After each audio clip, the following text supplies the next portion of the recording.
All right, and for our 10th Triple Triad interview, we have Tezuka. No idea if his name is in any sense a reference to this manga writer. I'm not sure.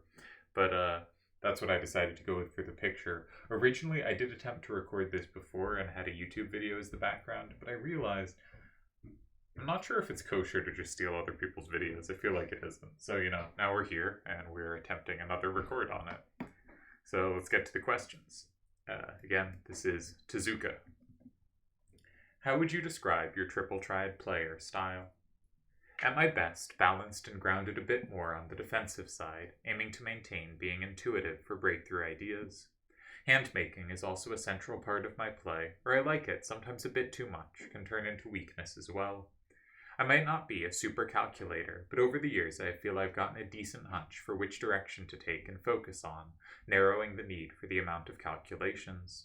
But sometimes I hit blank, so at times I've had trouble to maintain my level of play and had some jarring errors or blackouts. Could also be an excuse for simply being bested. Especially recently, I have learned that I have many similarities or shared preferences with Piggyman, and even his explanations on how he sees his approach to the game sounded familiar. But only on my better days would I dare to say that. Tezuka's a great player. We don't have to, he's going to be humble here, but he is obviously a very special player. A lot of stuff here I want to comment on.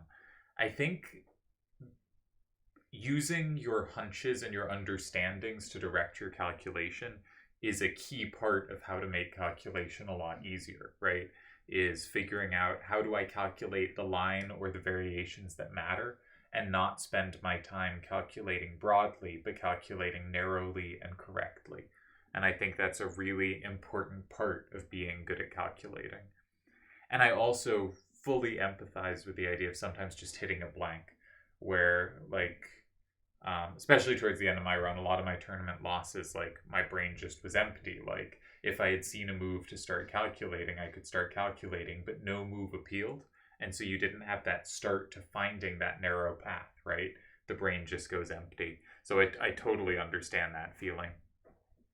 And then I think the comparison to Piggyman's really interesting. I would have never connected the two on my own, but once it's said, it makes a lot of sense to me. I think both are players better than I am at understanding the impact of 5 on the general game, the card in 5, or control of the square 5, and lots of types of variations. They both lean defensive and highly synergistic play in order to set up defensive positions. I think of Tezuka as less defensive, and I think one interesting trait I've seen in Tezuka's games is a willingness to occupy 5 in structures I would not particularly think to do so in. But Piggyman, in somewhat different positions, but Piggyman also often occupies 5 in positions I'd be unlikely to. For instance, if there are cards in 1 and 3, Piggy quite often plays in 5, and I would play there pretty rarely. Anyway, I really like the connection, and I'd be really interested in hearing, Piggyman and Tezuka analyzed together. I think that could lead to some really interesting thinking. Who is your most interesting opponent? Jadat, Koner, Dalial, Piggyman, but a long list of others as well. One of my big regrets of Jadat not being a returning player in the return of TTA is we don't get more Finland bowls where Tezuka and Jadat go at it, because both are interesting, creative, fun players, and yeah, it's nice to hear him say Jadat is one of his most interesting opponents, if not his most. Who is your toughest opponent? The list is also long, and most recently might be the interviewer, and with a longer span of years, Dalial, Seto, and Koner played them decently often in my most active years, and numerous other great players throughout the years, and currently active great players. Won't start listing more.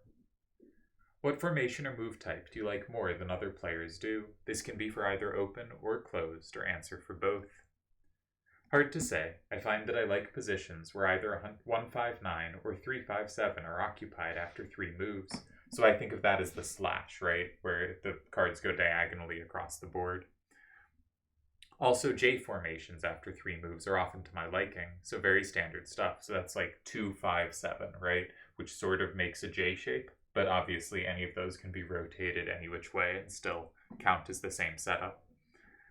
But most of all, I enjoy when I happen to find a clever way to go against the normal formations. Those feel most satisfying. Half safety and safety are often high on the list. Not sure if that is higher than usual. Maybe slightly. Favorite way to meet a corner starter, a side starter, a center starter. Depends a lot on the situation, obviously, but often a center reply is the favorite, more so in closed. But situationally, side corner, and growingly, more also playing next to it. As I stated previously, when an odd-looking reply feels and seems good, those are kind of the more rare favorites. Yeah. I remember one of the first games I saw Tezuka play in the return. There was an opposite corner set of, so like someone played in 3 and the other player played in 7. I think he was the second turn player. They start in 3, he goes in 7, they go in 2, and he plays in 5. And the move really surprised me because I think like the natural squares to play there are squares like 6, which potentially can lock in 3. I don't think he had a good lock in. Either 4 or 8 can potentially help lock his card in that's in 7. 1 is a square that has a decent chance to be safe, so that's a square to look at. And those 4 squares tend to be the main squares.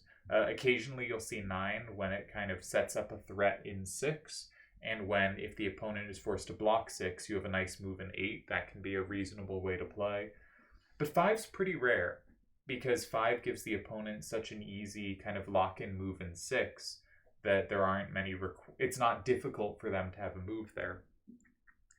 But occupying 5 early, and not even necessarily setting up huge combos for yourself in 4 and 8, but just denying the opponent comfortable play there later, can have such useful long-term effects. And it was a really long-sighted move, and he ended up winning the game.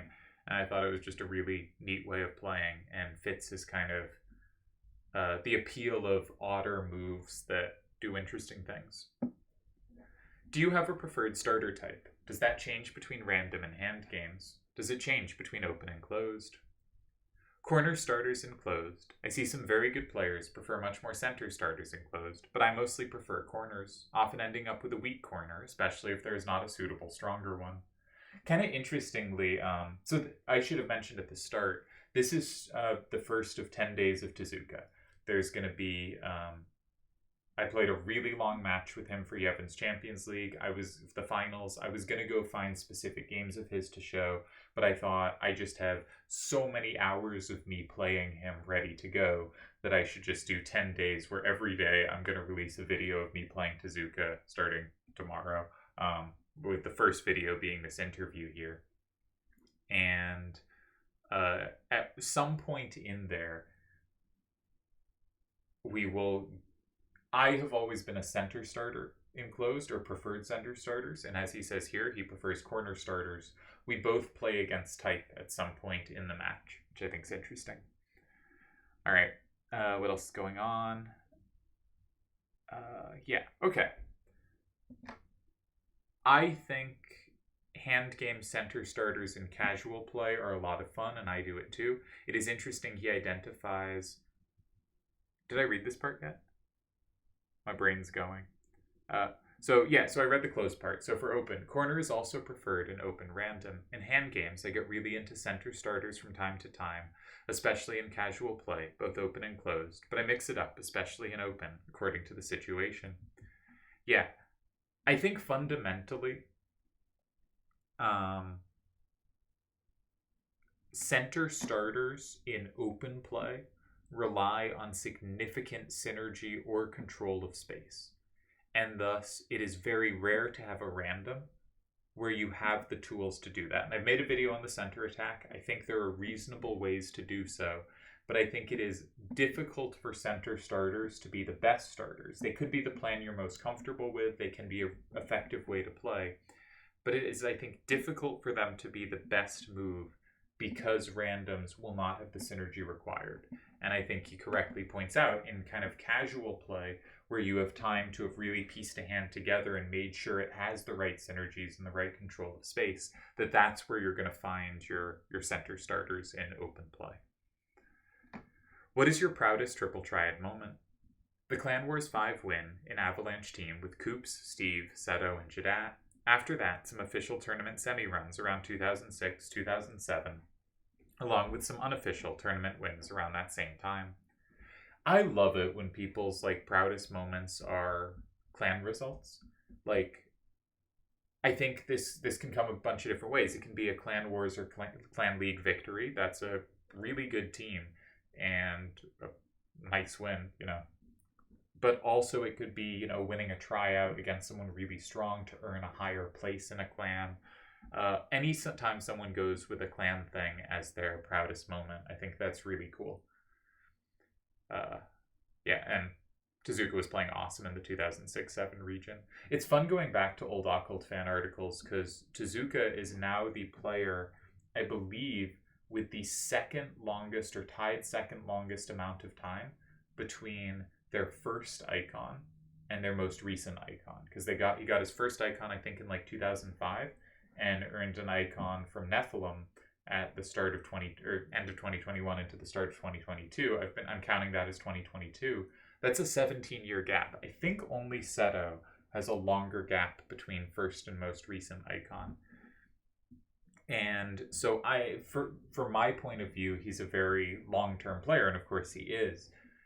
But it's interesting to read Occult fans from around 2005 into 06, where he's regularly referred to as this kind of new star on the block, right? This new player coming along, one of the new great talents on the site. And for me, that's fun to see, because anyone who's sort of around before you are feels like they were around forever, right? And Tezuka especially, because he basically stopped being active when I started being active. So he felt like one of those great names of the past, and it was just more recent past than a lot of the others had been. Should Delial be banned? Yes or absolutely? Since those are the options, I would say yes, but at the most in short, well-placed intervals. Yeah, we can work with that. I like the notion of intervals here because it suggests we keep banning him, and I think that's good instincts there. Should Elemental be abolished? Yes, or immediately? Mostly yes. Would like to emphasize that especially in tournament play, I would not mind getting rid of it completely, but I might dare to say that it is sometimes, but rarely fun, in non-combo games. Yeah, a lot of good players, like we've made the connection with Piggyman before, like the kind of random elemental games, right? Where those are the only rules. You know, you can throw on combo because it doesn't do anything, but like random elemental games. And I do think Tezuka is one of those players who enjoys playing different kind of sets and seeing rules missing and playing the game around different things. And this is true in his hand making. Obviously, he likes creating challenges and new ideas that he has to execute. But I think he's someone who is always looking to find new things to do within Triple Triad, and that leads to enjoying different things. But even despite this, he correctly comes out against Elemental. So good job, Tezuka. Good answers. What clan or clans will always have a place in your heart? Avalanche and Triforce. I was really psyched when I originally got into Avalanche. It might be the most fond clan, and I achieved the most in it during my short, truly clan active period. But Triforce had an awesome clan atmosphere and amazing amounts of activities and tournaments, not just centered around playing either. In my most active clan years, largely thanks to really dedicated and devoted clan leader of the time, Shuriken. Yeah, I come across a lot saying Shuriken is one of the all-time great clan leaders. Just someone who really made everyone in the clan feel the clan was important and they were important to the clan, and kept activity going really well and excitement about the game and the clan. Just, you know, the more you hear about Shuriken as a clan leader, the more you feel like any clan run by him must have been a great place to be. Player you think is most underrated? One that I could maybe mention is underrated for playing skill is Steve 3. He is great at his best and most focused. Yeah, I think that's a good pick. Lionheart might not be called underrated, but he wasn't around nor taking part in tourneys much at later times, so not many people played him, I think. So that way could appear really underrated. I recall playing him at least a couple of times in old Avalanche years. Yeah, so now we've had 3 interviews in a row, and I didn't actually do them in this order, but with Ace, Tezuka, and Dalamar, where all of them mention Lionheart as this just unbelievably good player, and it's really nice to hear Here's so much credit given to a player I am not able to give enough credit to. Former Triforcean Virgil, perhaps another potentially underrated in some ways that I lack the ability to pinpoint. Yeah, Virgil's one I'd love to see more of, because he has a short run, but of the people with really short runs, like Doc Evils is clearly the best. Of winners, there are some really good non-winner people who didn't last long, but of the winners, Doc Evil's clearly number one, and I think Karmazin's clearly number two. But Virgil is very clearly number three, ahead of a whole bunch of other, high-quality players. Virgil's clearly got that third best, short run, won a tournament, has another icon, won the tournament beating really strong players, beat Seto in the finals, I think in one game. And yeah, just another fantastic player. Was really excited that for exactly one day he played a couple games on a new account, but then he didn't continue. So that was a shame. Who are your top 3 to 5 picks for GOAT? I don't know if this is in order, but I'm gonna pretend it is because it's a reasonable order. But I think it is alphabetical with Doc Evil listed last. Either way, it sounds like a good list. Delial Seto was up, Yojimbo, Doc Evil. The conventional 5. When did you start playing and what was your favorite era? I think I first had a profile in late 2004 or early 2005. Memory is fuzzy on that. So I had made a previous account in TTA prior to my current Tezuka account.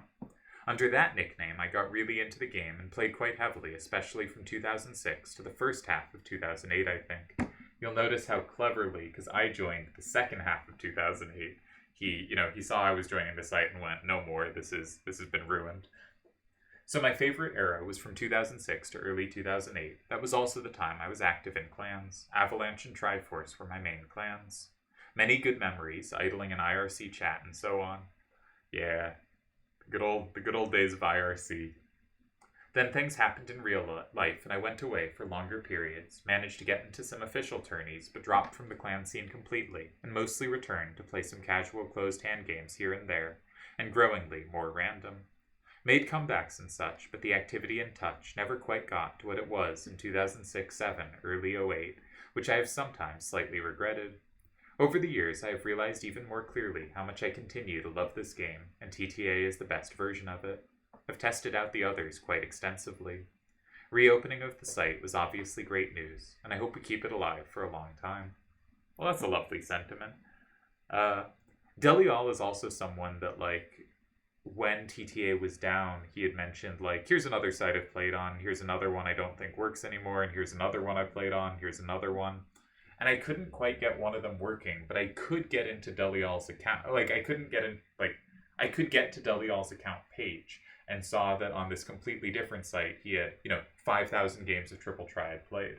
And showing that site perhaps wasn't quite the level of competition. He had 4,500 wins on it, right? And 80 losses or something. So that was neat to see. And it's nice to hear that Tezuka has also tried out the kind of variety of sites and found his best home at TTA. Favorite rule set or rule sets? I've liked to vary the levels and rules that I play with. But level 1 through 10, same plus, same wall plus wall combo closed, might be my favorite casual rule set. Making hands for it has been maybe too much fun. When I didn't play tournaments, I would still sometimes do some casual closed hand games, sometimes mixing lower levels or themes for surprise effect, etc. I also like that rule set in open. Level 1 through 7, same plus, potentially same wall, plus wall combo is also fun. In tournaments varying, even heavy stipulations are often to my liking. As you will see for the rest of the 10 Days of Tezuka, he will certainly bring heavy stipulations when he has the choice, while saying, not too heavy, I went light this time, as there are 8 different stipulations you have to abide by. Have you met any other Triple Triad players in person? Yes. I've met Blizzard and Aesila a few times, first in 2014, also in 2015. I met with Blizzard again last year in 2021. All happened in Helsinki, Finland. We had entertaining and interesting conversations. With Aesila, we discussed about gaming, Final Fantasy nostalgia, and writing hobby, for example. And with Blizzard, we have discussed a large variety of things, including games, anime, life, and psychology. I also met Wavy in a small group gathering of sorts that we had in Helsinki, Finland in 2014. As always, love to hear stories of people actually meeting up and befriending each other. That's really cool. I have not ever met anyone from TTA, either in person or like a phone call or anything. So just nice to hear. And that the Finnish population, or I think Aesel is Finnish or used to live in Finland. I'm not sure. And I feel like Blizzard's Polish and Wavy's German, maybe? But Europe is a pretty good place for traveling, usually. Or at least used to be. Sorry, or at least is if you're not currently British, I guess. What is your biggest weakness as a player? You can evade the question if you think it's targetable. Sometimes I have blackouts and find myself underperforming, might get stuck on an idea, or just be confident of a certain line that ends up not holding after all. But that's pretty normal, I guess. Especially back in the day, it could have been due to pressure, but overall I seem to have had a tendency to sometimes just lose my focus. I guess having fun is very valuable, even if it gets repeated over and over. Yeah.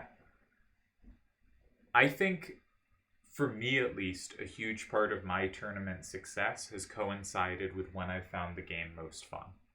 That's the time I'm able to maintain concentration the best, the time when I am least stressed while playing. I think it is very important. Is there another question I haven't asked you'd like to answer? He goes, I guess I could add a TTA-related question. What is my favorite card? This has changed during the years. I like the old Sephiroth card. That was, Erdrick was 666A. I think Sephiroth was 6A66. Someone correct me, though. I think it was an A666 type, and I think the A was to the right, but I'm not sure. It was before my time. Oh, he says it. I'm an idiot. I like the old Sephiroth card a lot, for example, 6A66, and for a long time it has been Dragonlance, but now it might be shared with Uber, since it has appeared very often in my level 10 hands, as the sometimes seemingly odd, but often useful power card, so still subject to changes. It is fun to get inspired to use a specific card. Also, thank you for interviewing, and all that you have done for the community in various ways. Aw, thanks. Alright, appreciate it. Really nice interview, I think. Delighted to have heard from Tezuka, and you're going to be exhausted by how many games against Tezuka are coming your way. But I think it was a really good match, and went back and forth in fun ways. Yeah, I think you'll enjoy our match, and hope you enjoyed the interview too. That was the 10th interview. I've had 3 interviews kind of ready to go for a while, and only recently have published the last 3. I don't know who I'm going to interview next. I'll have to figure that out. But all of the first 10 were people I'm really, really happy to have gotten. And I think this was a very good interview within that crowd of good interviews. Though obviously we all know Scythe had the best interview. So cheers, and enjoy the 10 days of Tezuka.